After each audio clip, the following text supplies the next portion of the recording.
Hello, everyone. My name is Catherine Lawless, Manager of Program Design at AVIXA, and welcome to the second part of the four-part Enterprise AV series, presented in partnership with AV User Group. This series will continue at the same time, 3 p.m. Eastern, until Thursday, June 11th. To register for the series events, please go to avixa.org/webinars. Today's topic is Understanding the Modern Workplace Through Meeting Analytics. It's presented by Nick Nienber, Head of Audiovisual Infrastructure at WeWork, and Christopher Janes, Founder and CTO of Immersive Technologies. Owen Ellis, Chairman of AV User Group, will be moderating today.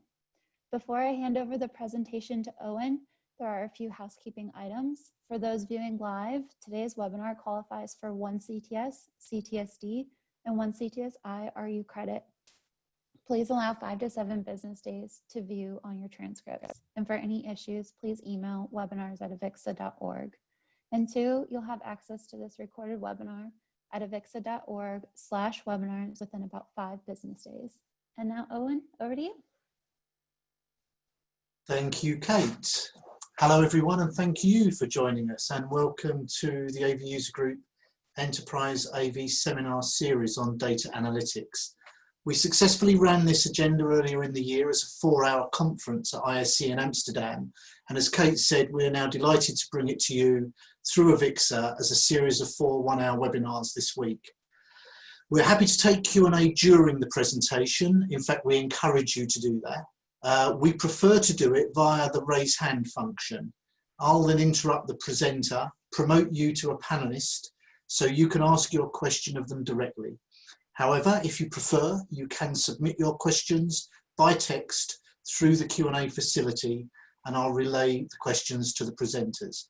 You'll find all the buttons you need for this at the bottom of the Zoom window.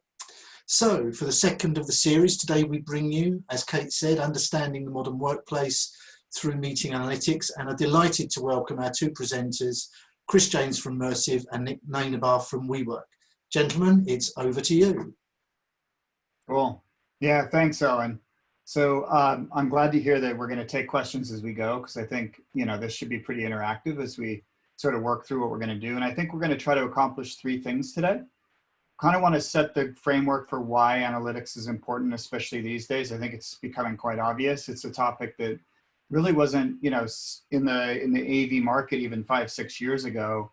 It's been the focus in other areas, but I think we're going to cover some of that.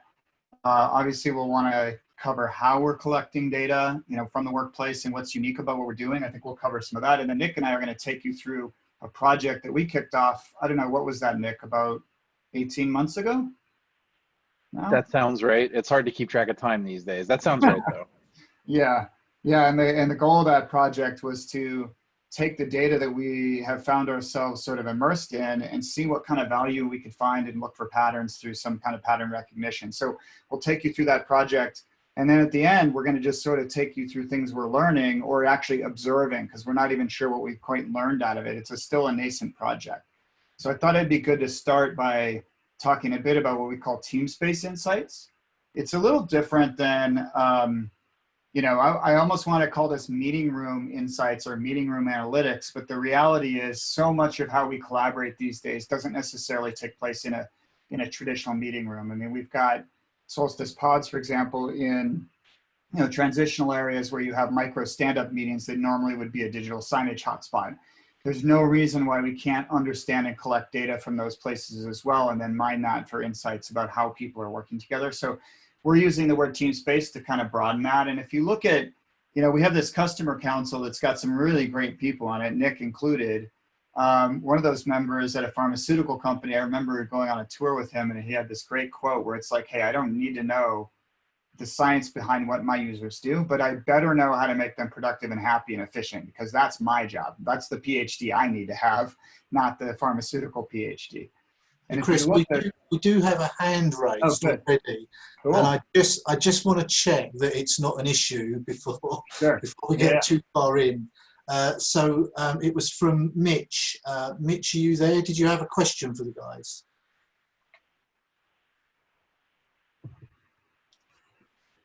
Sorry if it's me as a Mitch. No, I made a mistake. I didn't want to. Okay, no problem. I just wanted to make sure. Yeah. It's like when I used to teach and a student would like scratch his head and I'd call on that student and it'd be like, oh no, please don't. Carry on. So there's really, this slide really just speaks to the two sides of the coin. If you can understand your meeting culture and do predictive analytics to better make your users happy, there's the human-centered piece of that. And then there's also the hard cost side. So there's real estate costs, there's user software, there's room technology needs. So every time you have a 1 hour meeting, you should think about that pie chart of how the costs are breaking down for that 1 hour. I mean, I hate to sound so mercenary and that meetings are coin operated, but in reality they are. So if you look at the cost of those knowledge workers sitting in a space, the cost of all the software they walked into the space with that maybe they can or cannot leverage during that meeting, those are hard costs that you can actually have an impact on if you understand the data better. If you understand how long does my meeting hang over on average, or are my 6-person conference rooms only being used by 4 people? Well, these days in the return to work era and the pandemic we find ourselves in, that's going to become incredibly important. And maybe at the end, if we have a little time, I'll talk to you about how we're changing our own roadmap in response to some of that, to actually have actions that we can take in the conference room to monitor things like compliance around health issues. But then there's this much, much more interesting side, I think, that's, if you can create an engaging atmosphere for your users, and this is much harder to measure in the data, then you're able to, increase productivity. You're able to increase your retention rate, reduce things like fatigue between meetings so that users are just more streamlined and happier when they move throughout the space. So that's kind of the behind the impetus, but we wanted to introduce ourselves so you get kind of a sense of who the two companies are that came together for this project. So I'll let Nick run through this slide here. Sure. Hey, everybody. I am Nick. I am the head of audiovisual infrastructure for WeWork. I also direct our unified communications and collaborations teams at WeWork. So my team is responsible for all of the technology that's member facing in a WeWork space, all of our conference rooms, distributed audio systems, digital signage, et cetera. And also internally, we support our own Zoom deployment and our own room systems for it. WeWork is a company that's been very much in the news this year, so I imagine everyone has some familiarity with us, but at the core, we are a shared workspace provider. We have amenities and services on top of a network of physical spaces in, you have it up here, that's good, I've forgotten, 33 countries, 127 cities, upwards of 600 individual locations. Yeah, that's me. Cool. Yeah, and then Nick and I have known each other since 2017, I think, kind of off and on. And even before we deployed our first pod, Nick was influencing the roadmap. So you win the prize for probably the customer that has had the most influence on what we build. And one of those things was what we'll talk about today, the focus on analytics and data and the importance of collecting that and then sharing it. I just wanted, go ahead. Just real quick to interject something you said before that I think is really relevant and important, that this conversation started around the idea of maximizing ROI and making sure that our spaces are being used effectively and that we're really understanding how people use them and why. But at this moment, understanding how many people are in the space, where they are, where they're congregating, and how they move through the space is going to be something super beneficial that we didn't even imagine was going to be important when we kicked off this project. So it's really interesting to me how relevant it remains even through the face of this pandemic. Yeah, that's a good point, Nick. It's kind of like this sort of philosophy we've had since we founded the company, that software, because it's so flexible, you almost have, your impetus to dialogue with customers like you guys is so key because we can be responsive to those needs. So that's probably why we stay relevant, is every day I have a dialogue with somebody that's saying, what you should really be thinking about, and we take that back and tweak the roadmap. So some of you on this call may know us as like a wireless presentation company. That's, to be fair, where we started as a company. We realized the video cable technologically was no longer needed at some point in the future, went off and built wireless streaming engines with the National Science Foundation, deployed it to the US government, and then grew from there. And what's actually happened, the real story of Immersive, is that we've grown into a team space platform. And it's happened because we've been pushed in that direction. So whether it was, add calendar integration, hey, what can you do about, warning my users when meetings are going to end and they're still in the conference room? Adding, now we're about to launch conferencing integration so that we're also a remote communications company to support Zoom and WebEx and Teams. All of that stuff has been because we basically have a general compute platform in the conference room that's very effective with effective software on it. Once we're there, we have our users saying, well, can you do these things for us? And on the right, I won't go through all the details, but we really focus on that. Bring your own meeting is what I call it. It's really this idea that I'm way more engaged with my own device and software ecosystem. So why not use that when I'm collaborating with users inside of my company's infrastructure? And in the pandemic era, just a quick comment, I've had a lot of people say, hey, you're the touchless AV solution, for our rooms. The reality is we didn't drive to be touchless AV.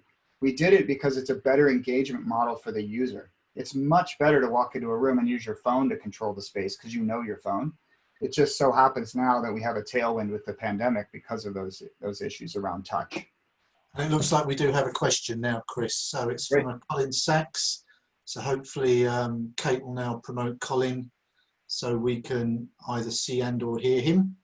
Colin, are you there? Do you want to put your question to the panel?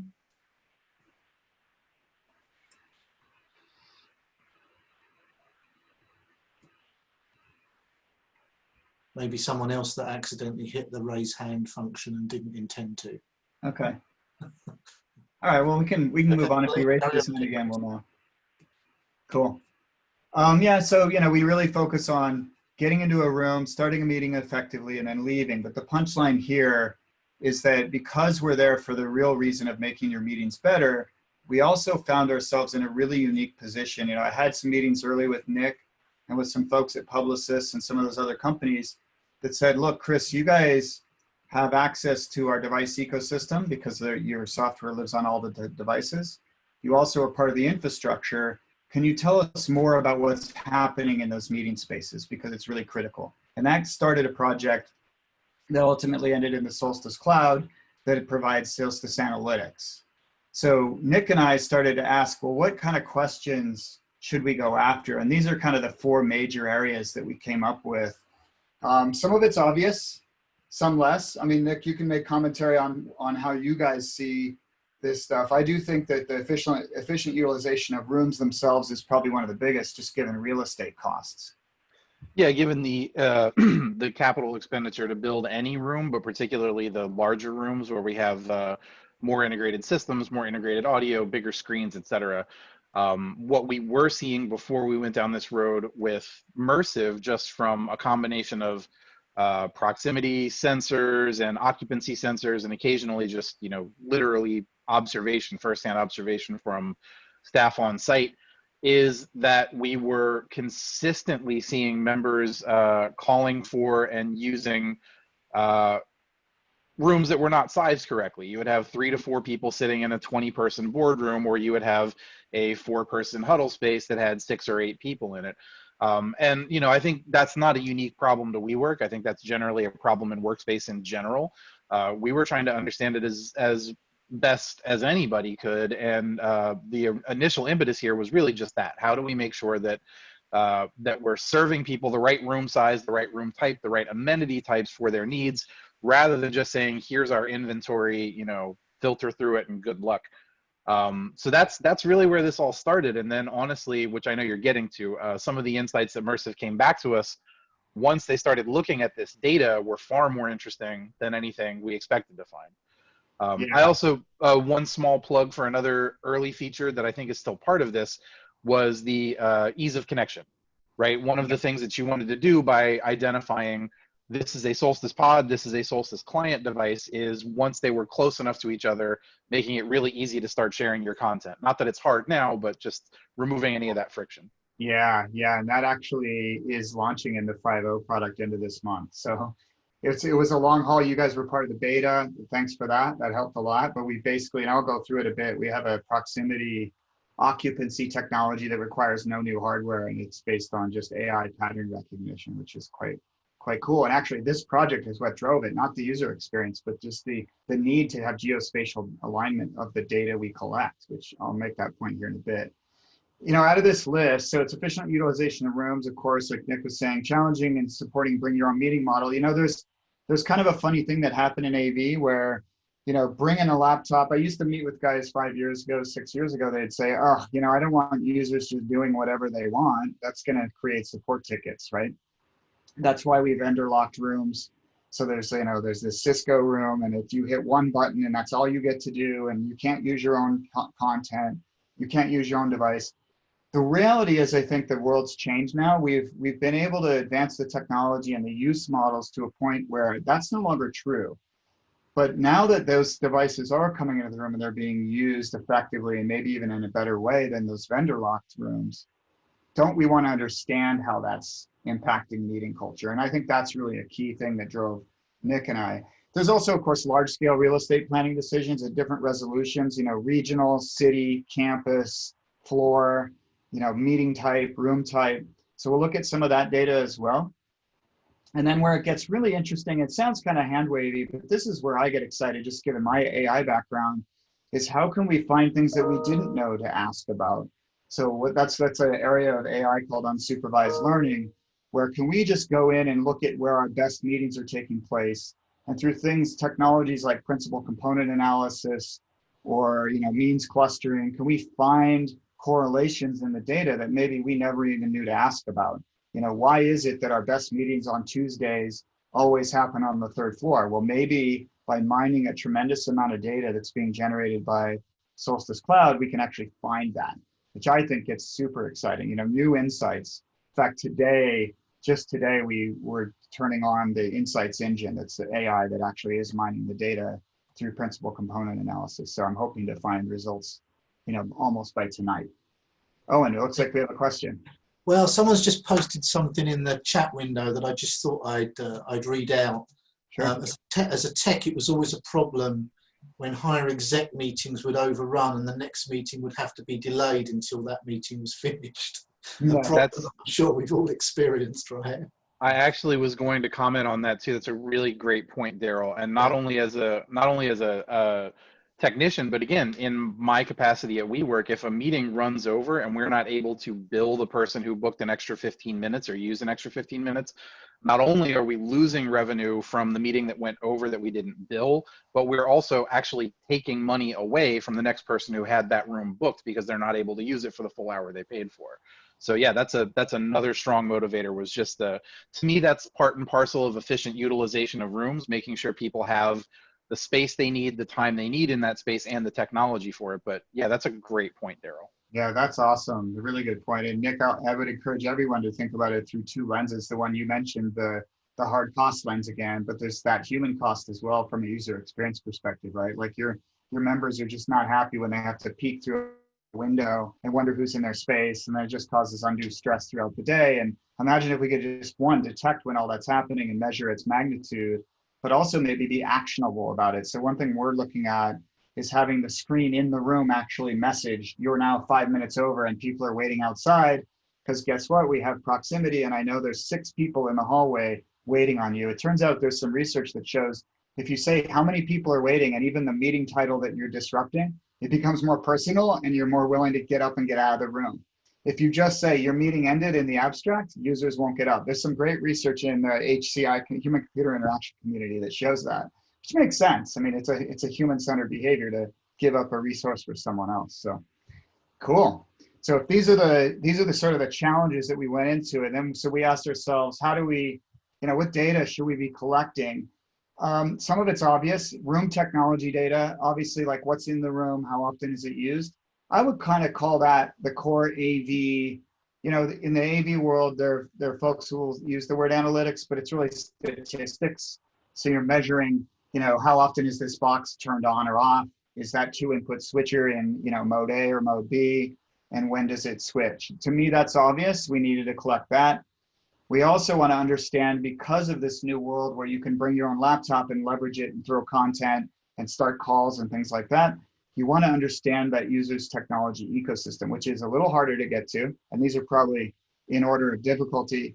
The other two, the last two are the hardest. It's very rare to look at an AV, monitoring system and have the data coming in geospatially aligned. So we kicked off a research project to say why. Turns out it's a very hard problem, and that's why. And I think we've solved it. So we'll take you through that a bit. And the data also needs to be temporal if you're going to look for trends. So those are the keys, because if you can, in real time, collect all the data you need, then you can mine it forwards and backwards in time. You can go back and look at trends that are predictive in nature, right? Like if this has happened every other time, is it likely it will happen in the future? But you can also play those models forward, which is really cool. So we'll show you a little bit of that as well. Just to sort of, like how do teams form over time, things like that. We have just a to sort of, question in the Q&A window here, Chris, just quickly. This is from Colin Bell. How detailed do the stats from room occupancy get? Do they provide numbers of clients, time spent in room, etc.? Presumably this could be used to identify busy rooms, times, so on, and it could be linked to the room booking system if automated, question mark. Yes, yeah, that's absolutely true. So right now we can, if you have the Solstice client installed on any device you're carrying, we have about a 96% accuracy rate to know you're in the room or not. Okay, so that's, if there's 6 people in there, I'll have 6, data points that say these 6 users have come in. Obviously, it's de-identified for GDPR. We also, when we launch in the end of the month on Solstice Conference, the ability to plug a camera directly into a pod, we're launching along with that an optional, you turn it on, track users that don't even have our app through the camera. And that's very accurate. We have a system that's very, very accurate. I haven't seen it really fail unless you literally try to trick it like my engineers do, where they go get, Luke Skywalker cutouts and put in the rooms and things like that. So yeah, the answer is very accurate. And then your point about actionable, that's always the thing you want to think about with data. Analytics is great. It's a fun academic exercise. There's some beautiful mathematics behind it that I particularly love, but you need to make it actionable for end users. So you're making a great point. Wouldn't it be cool if when I come into a room and I linger in that room and I sit down and I start working with pen and paper, the system that sees me goes ahead and books the room? Because now you could say, ad hoc user now booked, and you rebook it every 15 minutes. That's actually in our roadmap. That will happen in the 5.1 release this fall. So you will actually take actions around that. If I know who you are and you have our Solstice app and you've already registered your Outlook 365 account, then guess what? I can even book the room based on the calendar that's on your calendar. So if you're sitting in the room and you have Chris's design review and 6 people invited to that meeting, and I find an open huddle room and I sit in there and I start to take action, then Solstice is going to do a couple things. Optionally, it will book the room with the meeting title that I have, so it's Chris's design review, with the user, and it can even email all the other attendees and say, Chris just found the meeting space and he's in huddle room 10 if you want to join. So that's kind of stuff I love to think about, is how do you use the data that you're collecting for the users? And I just mentioned GDPR. I want to make one statement, and I think Nick will probably know where I'm about to talk about. There's definitely privacy issues here that we have to be really sensitive to. And I don't mean sensitive because I don't want to get caught out or anything. Fundamentally, Mersive believes that if we collect data and that data provides value to the user that the data was collected from, so there's a clear heritage, a clear line of truth between the data and the user's value, users generally are really happy with that. It's like saying, well, why would I want Uber to know where I am? Well, of course, Uber needs to know where you are because that's the value. Once they know where you are, they can pick you up with a car. When that breaks down and the value is no longer clear to the user, like it becomes valuable to, a device manufacturer that wants to know how many touch panels are in my, the medical arena. That's when, that's like a Rubicon we won't cross. Because I am in the business of making value to the user, to the people that are trying to have good meetings, to try to manage meeting spaces, to try to roll out new real estate, not some other thing. So, sorry. Yeah, I wanted to point that out too, from where you started with this conversation around, what sort of data do we collect and how is it used? What's super interesting, or actually what you said was that, these people counting and this occupancy sensing doesn't typically come from the AV space. There are actually platforms in the AV space and in the IT space specifically that do the same sort of function, but they tend to be really, really intrusive. They tend to not particularly care about what kind of data they're harvesting and how it gets used, because it comes Right. at this from an entirely different perspective than the one that you approach this problem with. And at the baseline, what the Solstice pods are doing to collect this data, there's nothing identifiable about it. It's 100% anonymized. You couldn't actually match a Solstice client to a human being if you wanted to, unless they opted in, and they only are opting in if they are given a clear set of improvements to the process and to the data by offering their data in response. So That's everything that you see here out of the WeWork space, or that you will see, 100% anonymized. There's no way to tie any of it to an individual or even a location outside of what you see on the map. Yeah, that's an awesome point, Nick. Yeah, it's cool that we're aligned that way too. I'm going to jump to the type of data we are collecting. Really, there's really a whole slew of data that we collect every time we add a new piece to the platform. Obviously, we're able to get data about that piece. So, we started with the wireless sharing, so we know device usage, how long you share, how often, what's that connection. Actually, we even collect things like what's the network conditions under which you're sharing during that time. Was there high jitter? Was there a lot of latency or not?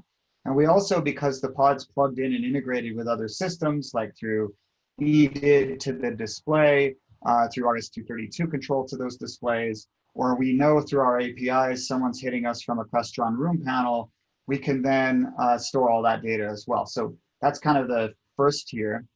Once we added calendar integration, really thanks to Nick and his pressure, you probably called me every 4 weeks going, where's the calendar integration? We now know booking rates, the number of attendees that actually show versus booked, scheduling patterns, overbooking. We're also integrated with signage. So we know, for example, are you playing a single signage feed from AppSpace, or are you rolling from AppSpace to X2O Media and then back to Google Slides? And then how often are those things getting broken down? We have one user that is actually very interested in that because they run pre-marketing launch campaigns internally and see how often those get interrupted for collaboration. And they're actually wondering, okay, if people are willing to wait the 30 seconds through this video because it's so cool before they start their meeting, that's a good sign. Let's launch it, which I find really interesting. When I find them, go ahead, Owen. There, Chris, does this technology work with Google Suite? Yeah, for sure. I think you're asking, can I come into a meeting room and use the Solstice pod with like Google Slides and all that? Yeah, you definitely can. Yeah, we're agnostic to the user's ecosystem. So whether you're sharing, a 3D visualization app or a Google slide, it's really relevant to us. We're able to read that data and send it to the screen and then also monitor that. So put that event into the analytics engine.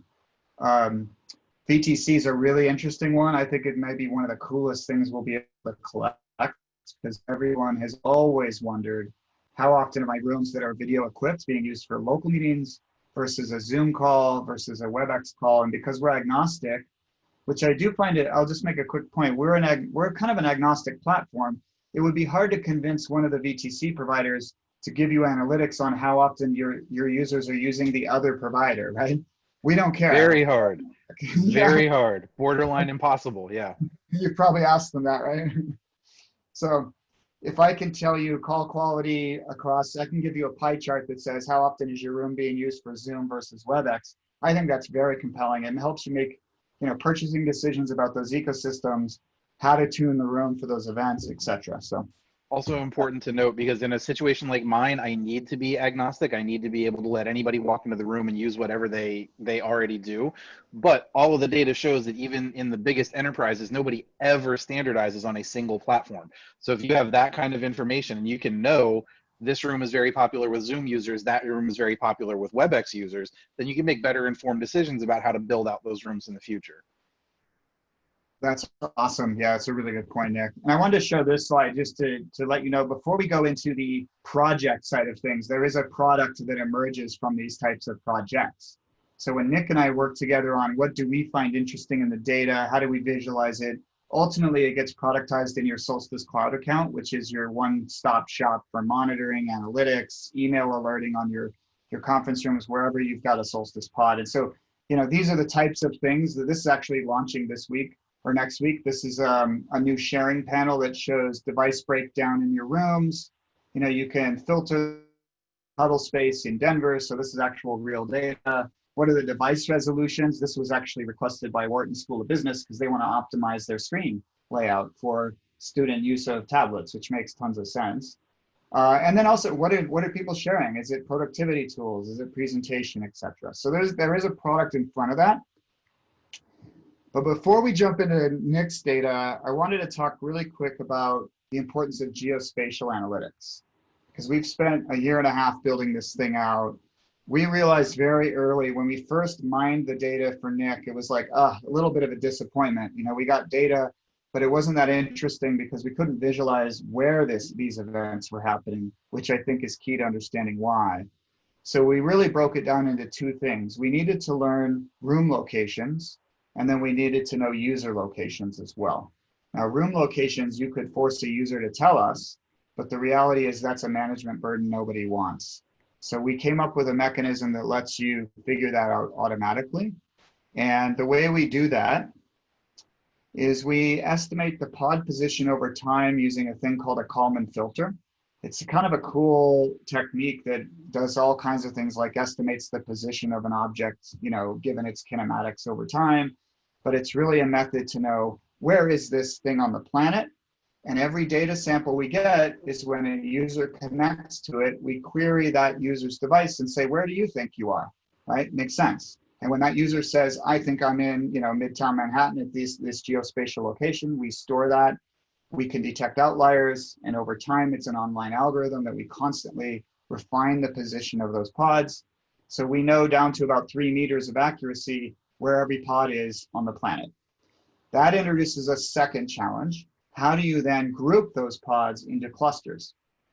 Because that's great for management. I could just say, show me all the Broadway pods, show me the downtown pods, show me the midtown pods.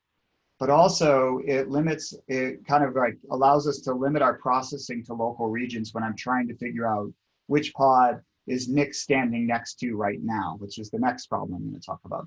As soon as I can know which cluster Nick's in, I don't have to ask, you know, all 3,000 pods at WeWork, which one of these is Nick near. It's really, I just need to know out of the 30 pods in Midtown, which one might he be close to. So we came up with a clustering algorithm that's automatic. It helps in the management portal as well. And that gives you things like positional accuracy of those pods. Like this is a management portal that shows where pods are actually in my office in downtown Denver. And you even can click them and move them. And that's just yet another data point that says, somebody told me I think I might be somewhere else. Okay, but how do I know where users are? Before we show you this data, well, the realization of this project was twofold. Every room has a fingerprint that's its own electromagnetic signature, okay? So the access points that are emitting in this space, the neighborhood, the Bluetooth signals that are being emitted from the neighbors across the street.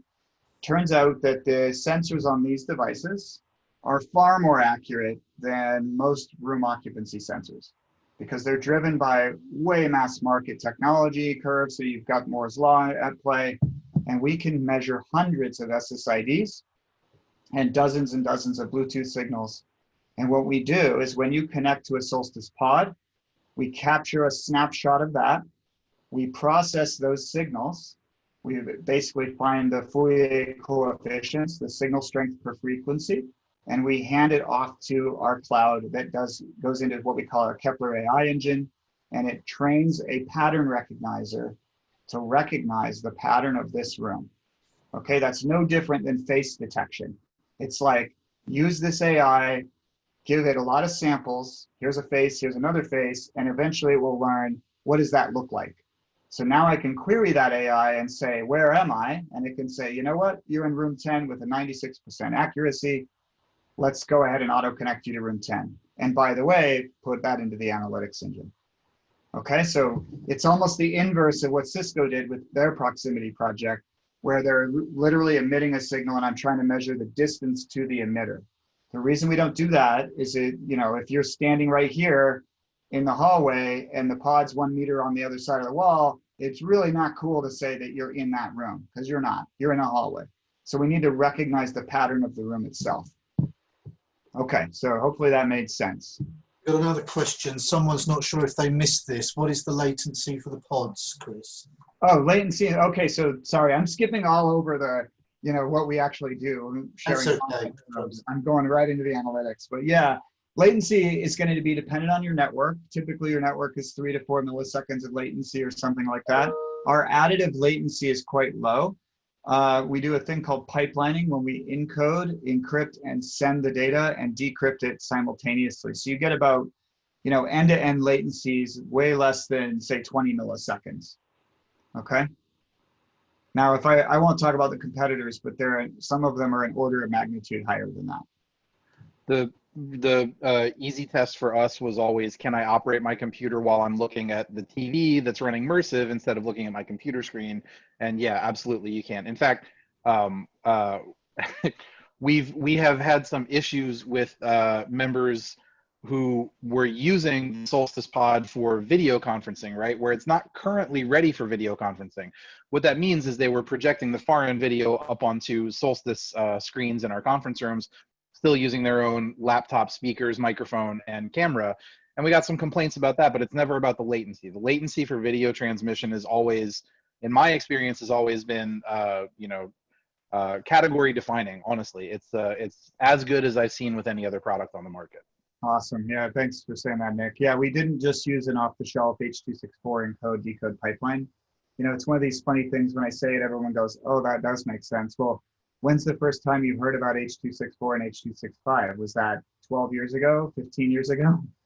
So when's the last time you thought 15-year-old technology should be sitting in your conference rooms? There's no way. We got to stay modern. So we rolled a new pipeline to get those kind of latencies. Okay, so let's use the next 20 minutes or 10 minutes even just to go through kind of a whirlwind of some data that we pulled. And we're going to start with sort of simple statistics and work our way all the way up to very interesting insights that we don't even know what they quite mean yet, okay? So this is one of the simpler ones. Let's just look at, this is all the New York WeWork offices, utilization by time of day.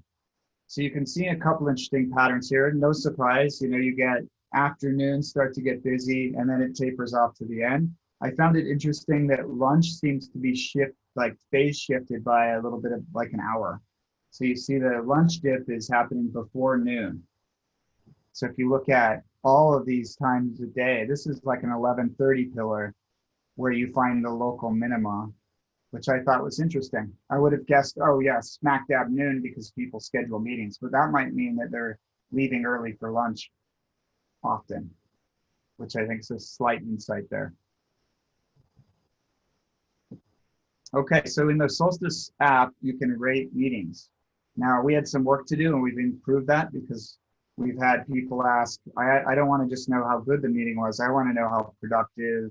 I want to know how engaging. So we have these 6 or 7 adjectives now that we can pop randomly. So we'll collect deeper data on this stuff.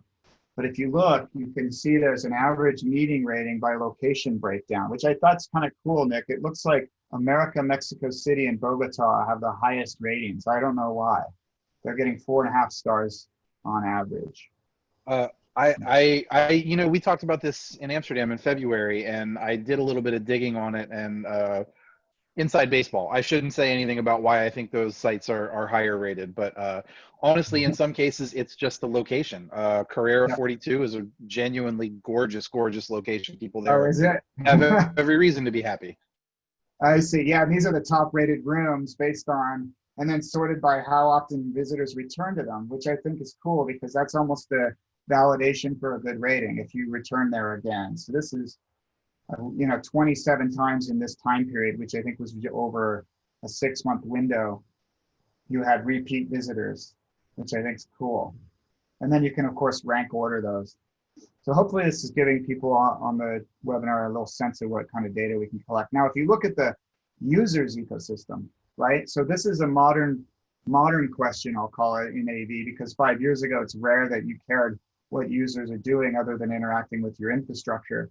Now, meeting rooms are much more about lightweight infrastructure, embracing the user's ecosystem to make the meeting happen. So you'll see that even in our Solstice conference launch later this month, which just lets you walk in with anything and make a call. So this is the app breakdown at WeWork globally. What is shared in meetings? So it must be, oh, that's funny, we had a Google Docs question. Well, that's probably what's happening here, is we got 38% of shares to the screen are coming through Chrome. Likely that's a Google Docs user, don't you think, Nick? Like sharing a slide or something? Almost certainly, yeah. I'm kind of surprised that that Acrobat Reader is as small of a slice as it is, but I'm not at all surprised that Chrome is that big because yeah, it's Google Docs, Google presentations, et cetera, is a big part of what we see shared. Yeah, that's interesting. And then PowerPoint, of course, is number 2.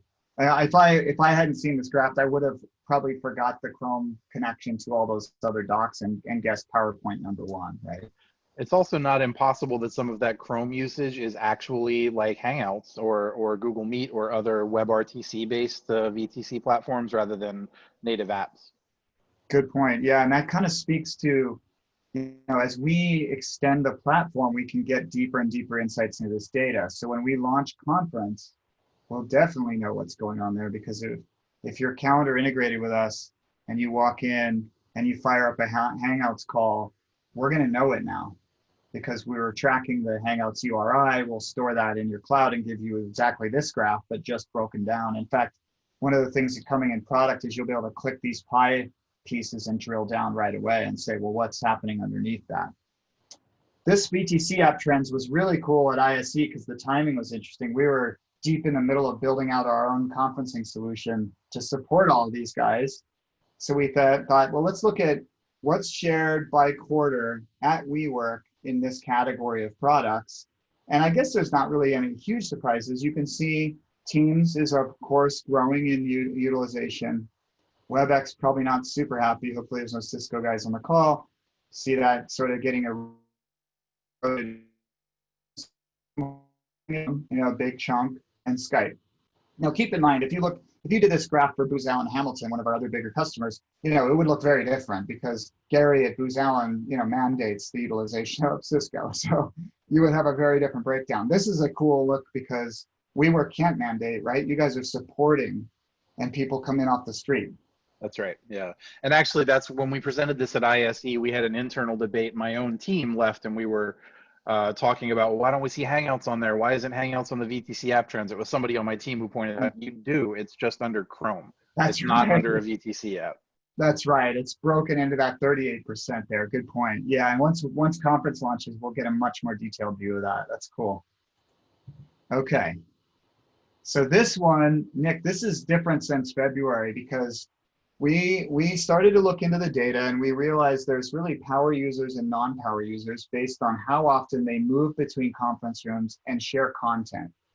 Okay, and then Nick, you asked us, well, gee, I wonder how many of those users are just people that are maybe, they come in once to a WeWork, share, leave, they're never going to be a member, they've moved on, versus a single room user, which would be someone that goes to the same meeting room over and over again. So we mined the data differently this time to give you that view. And on the left, you can see a graph that shows, the total count. Whoop, this is the user mobility graph. If I shared one time and never again, we call you a guest. So we broke that out this time. If I only visit a single room, now I'm not showing how often I'm doing that. This is just I only share in one room versus 2 versus 3 versus 4 and 5 plus. So it's a really interesting breakdown. You get almost this little spike past the 4, which I found interesting. It starts to go back up. Not sure it'll trend that way farther, but we're going to look at it now with the year 2020, at least the beginnings of it. I find it even more interesting to look at the graph on the right. So that's the same graph. We took out guests because we're going to segment them out. Because Nick, you were asking, for our members, forget the guests, how often are they sharing in those spaces? Well, you get almost like this bimodal. You get these folks that are highly mobile, moving around to more than 5 conference rooms, and they make up a significant amount of the activity. And then, of course, you sharing a lot in their favorite room and never move out of it. And then you've got kind of a mix between. But I find that really interesting that such a tiny chunk of people moving between rooms has such a massive amount of the sharing. They're almost like the power users that just are comfortable going everywhere. Or you could argue it's the other way around. They have to move around a lot, so they need a wireless solution. they're not willing to do anything else, and they've become familiar with it. That's really interesting. I honestly, when I asked you that question, I don't think I expected to see the data to skew that far towards people, either being that mobile or that static in that one sort of room. It makes sense because we've even had our community managers report, higher satisfaction among certain members in certain rooms. People are creatures of habit. They have their preferences. They have a room that they like for whatever reason. So Yeah. that part I did sort of expect to see, but this number of, how many sessions are being driven by people who are constantly moving is really interesting. Yeah, I love it. What I can't wait to do is correlate your member satisfaction data back into this data pool, because then we'll get to know where are the satisfaction spikes happening, how are they correlated. Our own AI, once it has that data, will be able to find those correlations for us. And it may not be, to be fair to the audience here, these are axes of data. You got to think about when you collect data, it's a high dimensional space, right? Every piece of data that has an axis, like number of users, it's a dimension in that space. So data points live in this super high dimensional space. Many of those axes may be irrelevant. We might think they're valuable, like, oh, time of day is an axis, and that's super, super important to me. But maybe all the data is pancaked along that axis. So it doesn't really impact anything like user satisfaction. The way you find those subsets, those subspaces of meaning, is through a thing called principal component analysis. It's a really cool area of mathematics. If you want a quick tutorial on it, just Google, principal component analysis tutorial. It's a way to do dimensionality reduction and find meaning in high dimensional spaces. That's one of the main techniques we're using to mine the data. This is also new. We look at the total number of collaborators versus presenters. Collaborators are people that share with other users more than once per week, okay, in the same meeting. So if Nick and I meet together and I show us a PowerPoint slide and then he throws up Excel, or we did that even serially, but we're in the same meeting block, then we're collaborators, and you have to have more than one of those per week to remain a collaborator. So we're basically going to show in our cloud a real-time view of what your collaboration score is. Our AI is going to then look for trends or different things and give you, say, your collaboration score is going time in Sao Paulo, for example, so that you know that people are starting to collaborate more there. We have a lot of users that want to encourage this.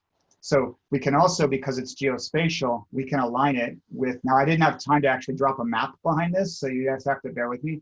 These are hotspots of collaborators, location, longitude, latitude.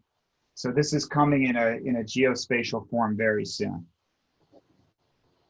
So let's look at something really interesting. We took the line and we drew a line between users when they collaborate at their geospatial location, and you get an edge between that user and another user if you share data more than once with them over the last 3 weeks, okay? So you can start to look for patterns in the data at this point. So I promised I'd take you guys deeper and deeper down the rabbit hole. This is getting deeper. On the left side, I would call that a collaborative team that's located in that building. And on the right, you have a serial presenter that presents to a whole lot of people. And none of those people have shared with each other. So that's a presentation model of work versus everyone's starting to link with one another on the left, which I find interesting. So why did we do this? Well, I want to show you a video of this happening over time, because I remember I said geospatial is important, but so is time. So let me jump forward to where this matters. So what you're going to see here is a video of hotspots of activity around the globe when people share together. We light it up based on heat. And when I collaborate with someone in the past 3 weeks, I get an edge. And we are also showing your position for those collaborators over time. So you're going to see collaborators emerge, their patterns of collaboration with other colleagues, and then where they are as they share and when they move. So let's take a look at that for WeWork's data. Now it starts in 2019, and we're flowing this forward pretty quickly. So you've got, a few collaborators that are moving across on, they've actually collaborated and then stopped collaborating because they lost their edge. So they're moving Rome. Now there's an edge because there's a continuous collaborator in the last 3 weeks between Lima and Berlin, and then somebody got on a plane and went back. So this is what I mean by visualization of data that could provide insights. We're not even sure where this may take us. But if you zoom in on Lima, which I find really interesting, you've got a lot of collaboration happening there between multiple offices, because that's what that guy was, and also very collaborative in one location. And several of those people leave and come back both into North America and Europe. So this is one of the, I would call it a collaboration hotspot happening in that office. And it's very easy to see when you visualize the data this way. Now, looking at a table that shows, you know, collaboration rates based on lat long is one thing, but being able to map it in real time and look at it, interact with it, becomes, I think, very, very compelling. And then you can see it from 2019 over time. I'm going to I can't fast forward that way. Let me go here.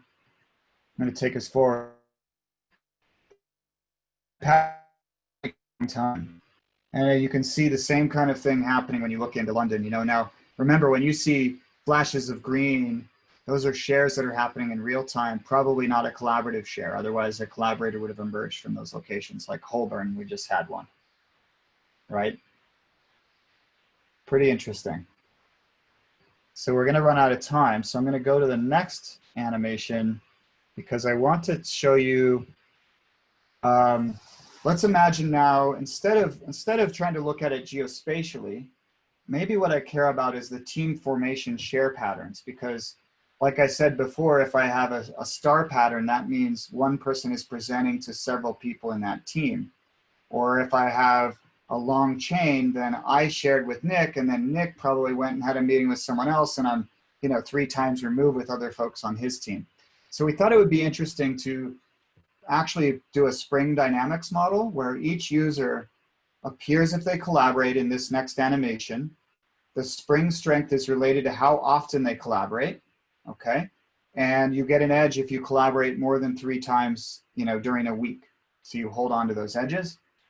And then we color code based on, you know, the team itself, whether or not you've actually been in the same room together in a meeting. So let's look at what that does, because I think it's pretty interesting. And then we'll take some questions potentially here. Get forward past that. Okay. And then in the bottom right, there's a graph that we can query to see where these teams are. So this started in 2019. And I'll encourage you to look for patterns like the screen guy down here, where you've got a presenter and a team and 2 team members that work together. Or a very, very serial presenter here in this like auburn kind of color, where the presenter is a spoke wheel format. And then down here, you've got a highly collaborative organizational structure with sub-teams, it looks like. And what's fun to watch is how sometimes these companies and organizations merge with one another because they start to work together potentially on projects and build more collaborative networks over time. So I'm showing you this because I think it's really, really exciting time in the AV industry. I mean, we're past the, is that box, you know, active or inactive? What we're able to do now is take this, and because our Solstice app in the 5.0 release will ask you how productive was that meeting or how engaging was that meeting, we can then correlate these patterns of effectiveness of teams, which is very, very far away from, hey, is that box worth my $300 that I spent on it, right? Do I need a 4-input switcher versus a 2-input switcher? This is data that will help CIOs and HR departments and even team leads understand, you know, how to be more effective over time, I think. So I think it's a pretty exciting time to be in the AV industry because we own the workplace. We're the last top to the eyes and ears of all these users. Let's leverage that and make, you know, here you can see that orange team's coming together in a new way. These guys are starting to get sucked into the bigger collaborative network. Just as a reminder before, Owen, you go to that question, this data is completely anonymous. So if we knew more about these teams, we might actually be able to drive deeper insights. But just by what we've collected, we can look at this and say, look at how these teams form and shape and shift over time. And yeah, again, with more identifiers, we could actually learn a lot about who those teams are, how they operate, and what they need to be productive. Good point, Nick. Yeah, and we haven't gone there yet because I want users to opt in when I can show them the value. Right now, we can show them a cool movie, which isn't enough.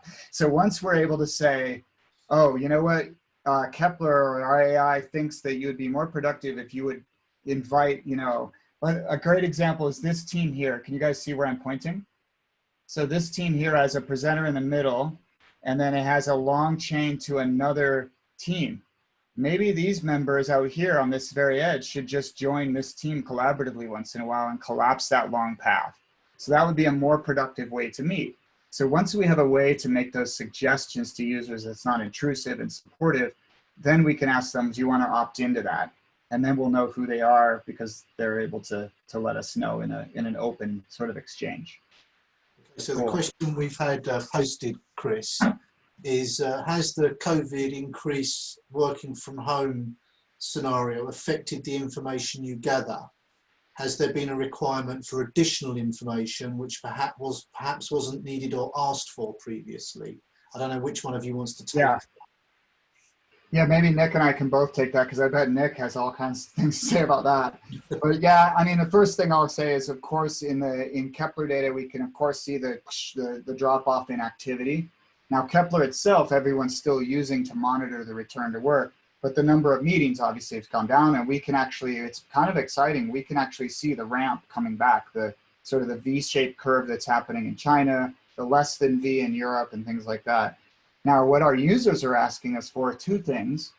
One I find really exciting, we actually just filed some patents around this idea. I can measure the surface area of your meeting spaces with that camera, okay, which is hard to do from a single viewpoint. Usually you need two views to get stereo and all that, but I'm a computer vision guy, I know how to do that.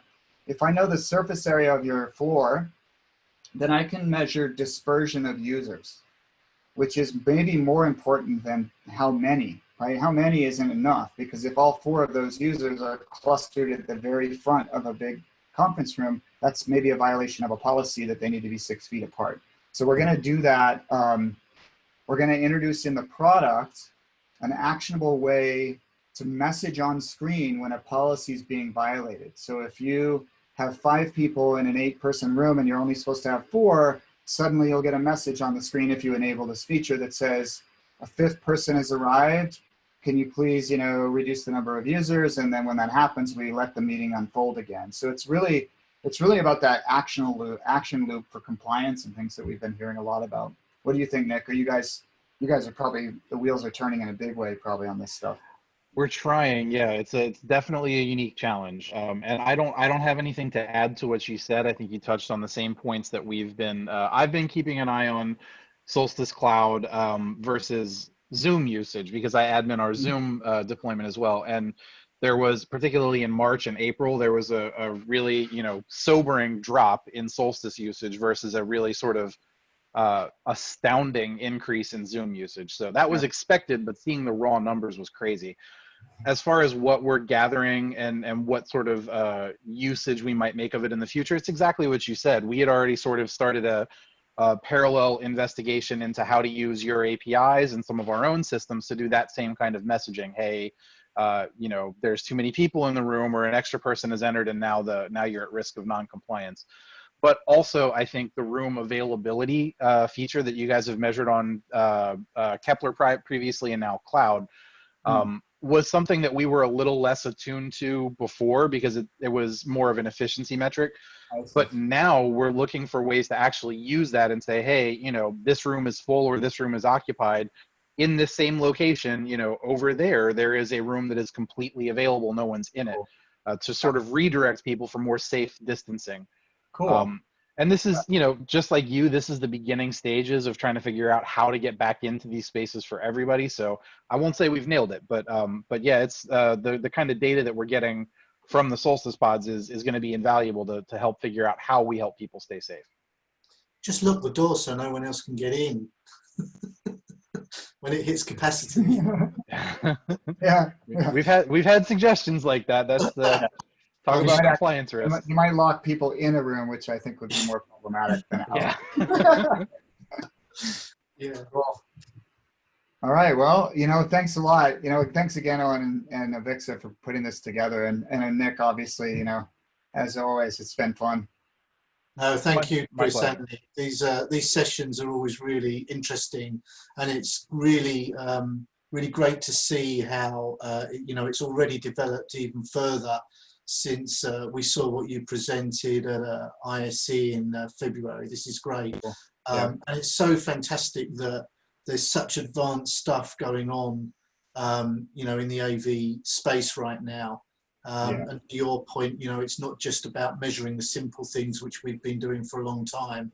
This is so interesting what you're doing, guys. So thank you again. Cool. Yeah. Thanks a lot. Thanks everybody for attending too. That was fun. Kate, Thanks, do you have everybody. anything to say to finish tonight? Yeah, thank you, everyone. And thank you for joining today, part 2 of the 4-part series for Enterprise AV. It's presented in partnership with the AV User Group. And join us tomorrow at 3 p.m. Eastern. We'll be bringing you part 3, which is leveraging the meeting space data analytics. And to register, you can go to avixa.org/webinars. And at the same location, you'll also be able to see the upcoming recordings of this series. You'll also receive that 1RU credit to your transcripts within 5 to 7 business days. And if you have any trouble with that, please contact webinars@avixa.org. And last but certainly not least, thank you, Owen, Chris, and Nick for giving us this wonderful data to be able to share with the world and give us some understanding in this new world of ours. Cool. Thanks a lot. Thanks, Kate. Thank you. Yeah. Thanks, everybody. Tomorrow.